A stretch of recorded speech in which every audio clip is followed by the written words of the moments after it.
Welcome back to Creation. This is the Book of Clarity, Chapter 2. She was warm, but as she pulled in the edges of her spirit from the extremities of her body, she felt like a snowstorm.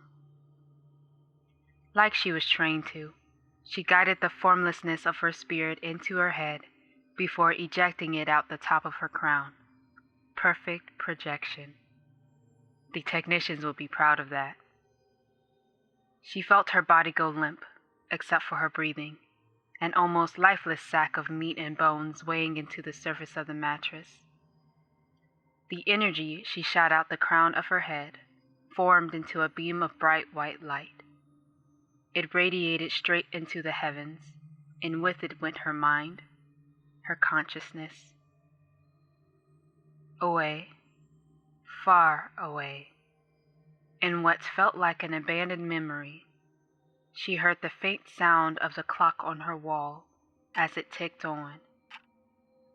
Tick, tick, tick. 1, 2, 3. Suddenly, she was in a new state of being. She was a ball of pure, blinding light. Her surroundings were dark and expansive like the night sky, but emptier. There were no stars, no planets, no asteroids, no debris. It was a void. She always went there before propelling herself into her next form of existence.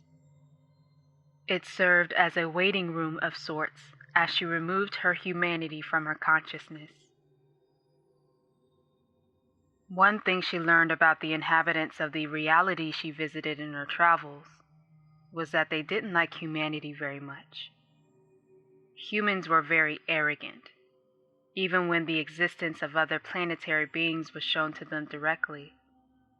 Very rarely did they show respect or gratitude to the support and guidance provided by other realms.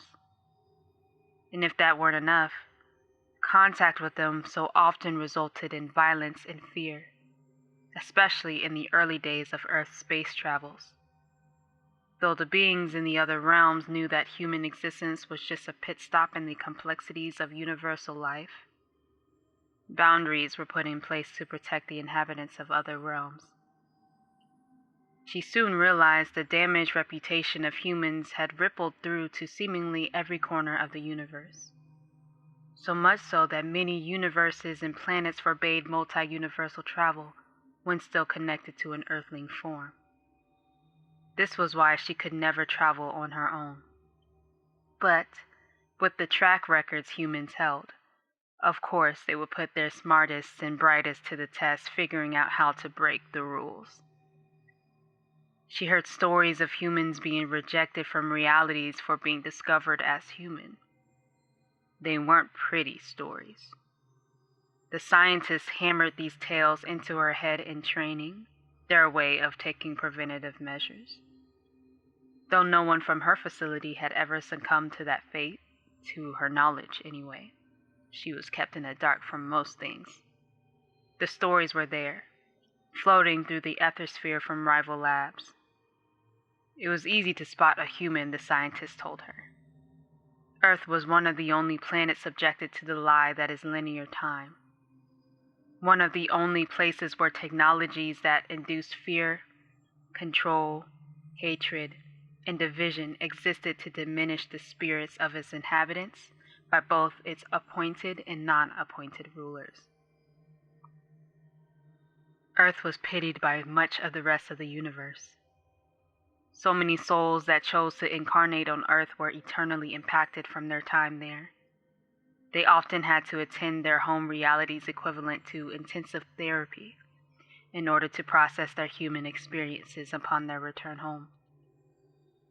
But, as those who decide to become human have free will, admittedly a diluted version of it, nothing can be done to interfere.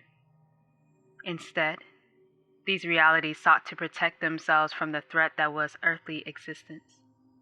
It was her job, as well as that of the lab technicians, to make sure that she traveled undetected. The void helped with that.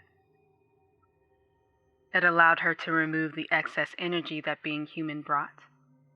In the void, she was able to release emotion, pain, age, and sorrow back to her human form, so that all that was left was pure, glowing light. The void was a vacuum, pulling from her the essences that made her human. Her time on earth was now a distant memory, as distant as the ticks on the clock in her duplicated bedroom. From this path forward, she was herself, a self that existed far before her human life ever began, and which would continue to do so even after. She was in a state of the infinite and the complete, the Alpha and Omega, creation and destruction. She was a ball of purely endless potential. The human experience of time erupted from the center of her orb. Like a tentacled parasite, it writhed and stretched as each tendril was pulled from her. As it released from her, it morphed into its true form. A sphere. The tendrils that were once tentacles connected into itself and fused together to form a shiny, dark orb. Time, much like she was a living, breathing sphere, designed to experience itself through human circumstance. It started to spin horizontally, emitting a high-pitched whine the faster it went. As it spun, the sphere began to shake and convulse. It inflated to twice the size she was, before violently compressing into an almost imperceptible size. It stretched wide and flat before slamming back into its spherical shape. She watched as the sphere started to morph into a new shape, before it suddenly burst and dissipated into the void around her. It couldn't survive. Time could not exist outside of Earth.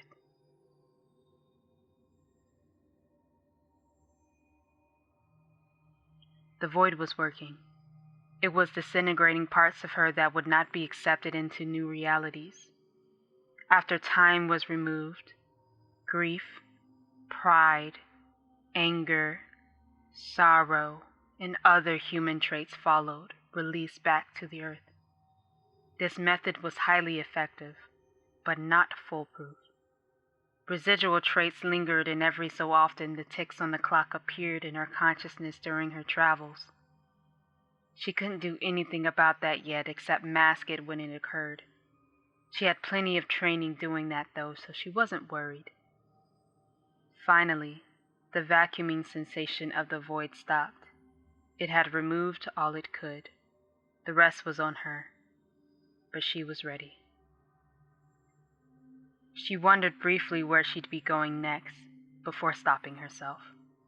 She reminded herself that if she questioned her travels, she'd experience nothing but confusion in her next reality. In the void, in every other part of the universe, thoughts create reality. In the void, it happened much quicker, the process between envisioning a thought before seeing it become real. So, in order to create an experience that was on one hand exciting and on the other able to be reported successfully, an unwavering focus on the one feeling that she wanted to experience was needed. The lab technicians already assigned to her the word clarity. She needed to open a reality that would allow her to experience the sensation of clarity. So she cleared her thoughts and focused on the feeling of clarity. In the void, clarity meant more than it did on Earth. It meant pure, untainted, infinite, everlasting, now. From a thought, clarity grew into a feeling. It started as small as a bean before the feeling burst open wider and wider. Before she realized it, clarity had taken over her entire being, and she was presented with reality. Suddenly, everything made sense. She was connected to everything there ever was and everything that would be. She remembered, the void was not merely a vacuum. It was a room for creating the unimaginable. It was familiar now, this feeling, this experience, this clarity. Every time she was sent back into her human form, she was forced to forget that she was all that ever existed in the history of the galaxy, the universe. Realizations flowed to her quickly and sharply. Time is not real, though Earth wants her to think so. Suffering is not real, though humanity wants her to think so.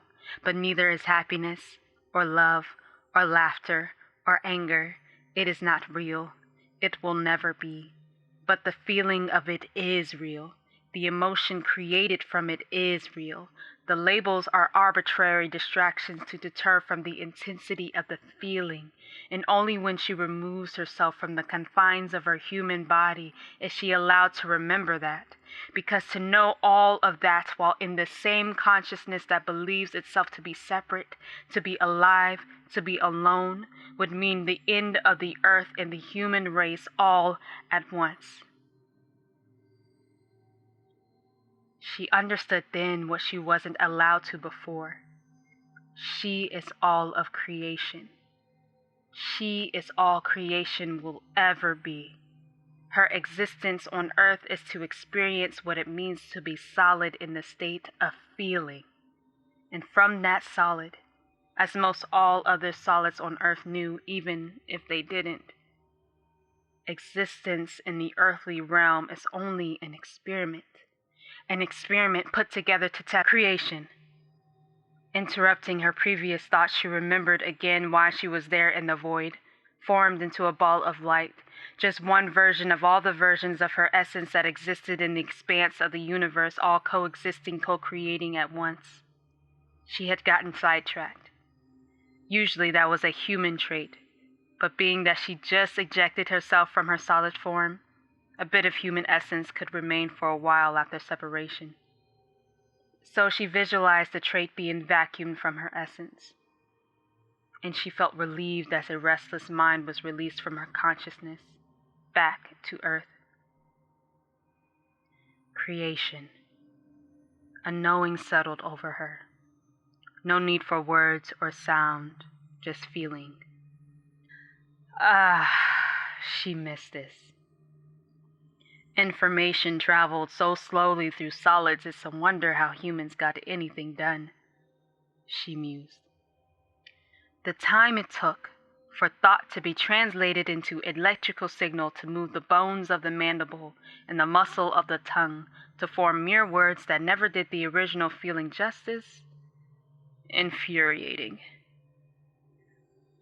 Like she had done many times before, she wondered why she ever went back to that skeletal circus of a planet. And she remembered. Creation. That's why. Bringing her energy back to focus on clarity, she released the judgmental trait back to the human experience.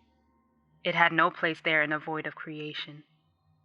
Like a human would take a breath, she expanded and contracted, her light glowing brighter with each expanse. She grew larger and larger, each expansion bigger than the last.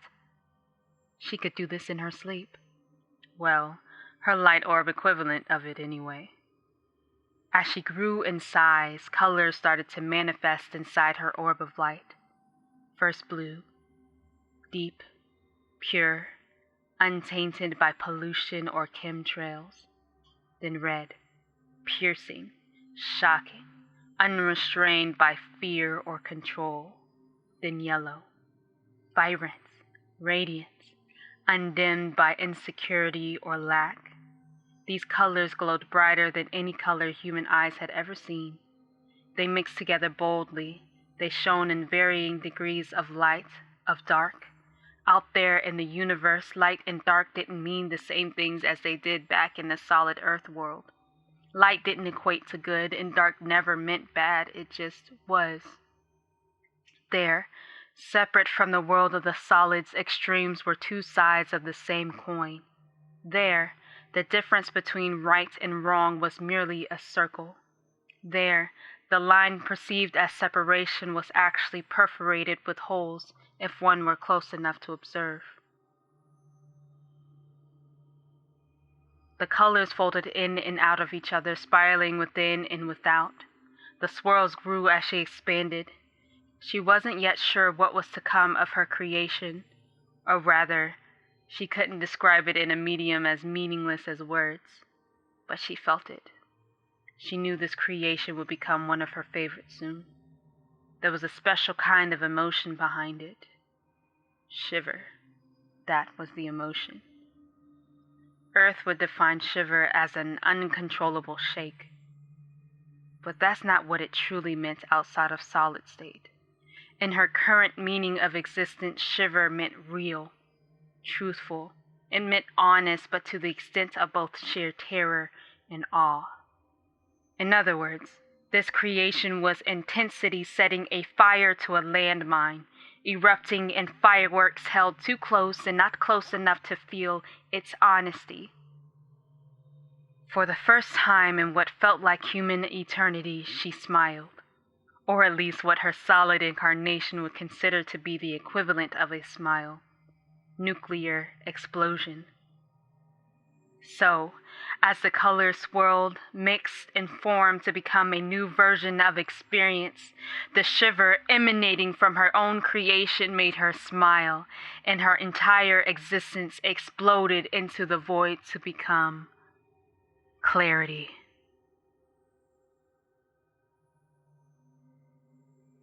Hello again, this is Michaela Simone Mack, author of Creation and narrator of Book of Clarity, Chapter 2. I would like to extend a thank you for listening to this book. This is so exciting for me having this podcast. Please let me know what you think, and please share it as I'm a beginner, I would love feedback, and I would love to reach a larger audience. Again, thank you so much for listening. There will be new episodes every Friday. Stay tuned. You are going to be so excited to be a part of this journey, and I am so happy for you to join me in this. Thank you so much. Bye-bye. See you next week.